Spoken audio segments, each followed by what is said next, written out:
সব কথা বলতে নেই, পরস্ত্রীর সৌন্দর্যের কথা আর অফিসের সঠিক মাইনের কথা নিজের বউকে বলতে নেই। রেলের কর্তাদের সামনে টাইম টেবিলের কথা বলতে নেই, ছেলে মেয়েদের পড়াশোনার ব্যাপারে শিক্ষককে বলতে নেই, আর পুলিশকে সততার কথা বলতে নেই। যখন যা ইচ্ছে হলো বলে ফেলতে নেই। ইচ্ছে আপনার করবে, জিভটা উসকুস করবে, গলার ভেতরটা কুটকুট করে উঠবে, তবু বলতে নেই। আপনি ভাববেন পরিকল্পনার পাঠশালায় সব শালাই ভাঁওতা মারছে। ভাবতে নিশ্চয়ই পারেন, কিন্তু বলতে নেই।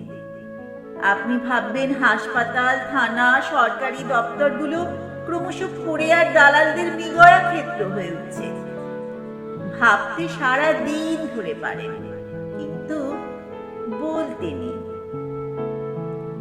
এমনি বাজারে ছেড়ে দিলে 20 টাকা রোজগারের মুঠে গিরিও জুটত না যে বেটার।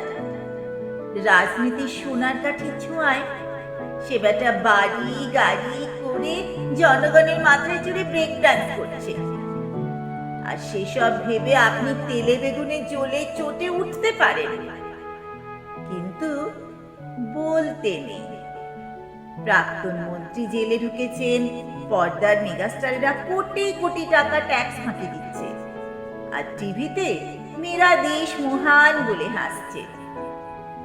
কারখানার পর কারখানা বন্ধ হয়ে যাচ্ছে, শ্রমিকেরা বাটি হাতে ভিক্ষা করছে, গলায় দড়ি দিচ্ছে, আর ইউনিয়নের দাদারা রান্নাঘরে টাইলস বসাচ্ছে। সাংসদ বিধায়করা প্রীতি ক্রিকেট ম্যাচ খেলছে। দেখে শুনে আপনার বাপের নাম খগেন হয়ে যেতে পারে, কিন্তু বলতে নেই। বলেছেন কি ফেঁসেছেন? লাল বলবে ও বেটা নীলের দালাল প্রতিক্রিয়াশীল, আর নীল বলবে ও বেটা লালের দালাল দেশদ্রোহী।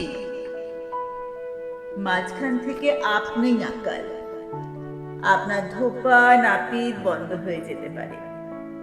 বলেছেন কি ফেঁসেছেন? প্যাচে পড়ুন, তখন বুঝবেন। বাড়িতে চোর ঢুকে সব সাফ করে দিন। থানা বলবে বাড়িতে এত জিনিস রাখেন কেন? দিনকাল বোঝে না, শুধু বড় বড় কথা। সুতরাং বলতে নেই। বোবা সহ্য নেই, বোবা হয়ে থাকুন না। চোখে ছানি পড়লে কাটাবেন না। দৃষ্টি যত ঝাপসা, বেঁচে থাকার আনন্দ তত বেশি। একটা কথা সাপ বলে দিই, যে বেটা এখনো জন্মায়নি আর যে বেটা টেসে গেছে, এরা ছাড়া আর কেউ সুখে নেই। আপনি ভ্যাবলা, না নেতা না অভিনেতা, না ঘরের না ঘাটের। আপনার মশাই চুপ করে থাকাই শ্রেয়। চুপ করে মটকা মেরে পড়ে থাকুন না, আর তো কটা দিন। মনে মনে গান করুন, এ মহাসিন্ধুর ওপার থেকে কি সঙ্গীত ভেসে আসে।